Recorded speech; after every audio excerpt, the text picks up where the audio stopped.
নমস্কার, সনাতন ধর্মকথা চ্যানেলে আপনাদের সবাইকে স্বাগত। আজ মহাভারতের আদি পর্বের ৭৪তম অধ্যায়ে শকুন্তলার গর্ভে ভরত জন্ম পর্ব শুরু করব। নারায়ণং নমস্কৃত্য নরং চৈব নরোত্তমং দেবীং সরস্বতীং ব্যাসাং ততো জয়মুদীরয়েৎ। ঋষি বৈশম্পায়ন বললেন, মহারাজ, তারপর বরবর্ণিনী শকুন্তলা যথাসময়ে মহাবল পরাক্রান্ত দীপ্তাগ্নি সমতেজস্বী অলৌকিক রূপগুণ সম্পন্ন এক সুকুমার পুত্রের জন্ম দিলেন। ওই সুকুমারের বয়স ৩ বৎসর পরিপূর্ণ হলে মহাত্মা কর্ণ বেদ বিধান অনুসারে তার জাতকর্মাদি সংস্কার সম্পাদন করলেন। মহাবল পরাক্রান্ত শকুন্তলা পুত্র মুনির আশ্রমে দিন দিন দেবকুমারের মতো বৃদ্ধি পেতে লাগলেন।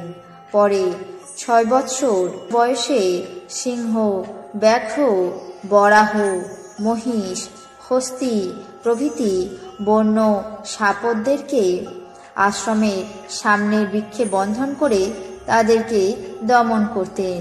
তাই দেখে ঋষি কর্ণের আশ্রমে তপস্বীগণ তাকে সর্বদমন বলে ডাকতেন। সেই থেকে তার এক নাম সর্বদমন হল। মহর্ষি কর্ণ বালকের অসাধারণ বল এবং অলৌকিক কর্ম দেখে শকুন্তলাকে বললেন, বৎসে, তোমার পুত্রের যৌবরাজ্য প্রাপ্তির সময় উপস্থিত হয়েছে, সুতরাং তোমার আর এই স্থানে থাকা উচিত নয়। পরে মুনিবর নিজের শিষ্যদেরকে আদেশ করলেন, তোমরা পুত্রবতী শকুন্তলাকে স্বামীর গৃহে নিয়ে যাও। যেহেতু নারীগণের চিরকাল পিতার আলয়ে বাস করা উচিত নয় এবং তাতে কীর্তি, চরিত্র এবং ধর্ম নষ্ট হবার বিলক্ষণ সম্ভাবনা থাকে। শিষ্যগণ যথা আজ্ঞা বলে ঋষিবাক্য স্বীকার করে পুত্রের সঙ্গে শকুন্তলাকে সঙ্গে নিয়ে হস্তিনানগরে প্রস্থান করলেন। শকুন্তলা দেবকুমার তুল্য নিজের পুত্রকে কোলে নিয়ে দুষ্মন্তের ভবনে উপস্থিত হলেন। কর্ণ শিষ্যগণ রাজার সামনে উপস্থিত হয়ে যথাবিধি আশীর্বাদ করে পুত্রের সঙ্গে শকুন্তলাকে অর্পণ করে আশ্রমে ফিরে গেলেন।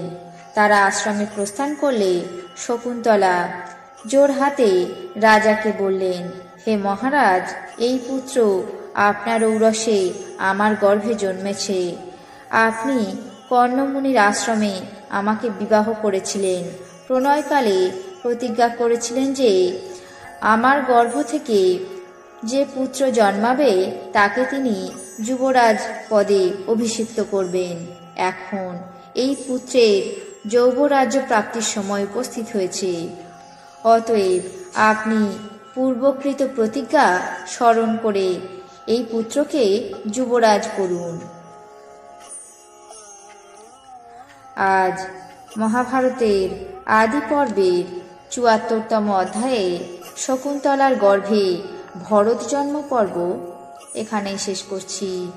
বাকি অংশ আগামী পর্বে পাঠ করে শোনাবো। আপনাদের কেমন লাগছে তা অবশ্যই কমেন্ট বক্সে জানাবেন।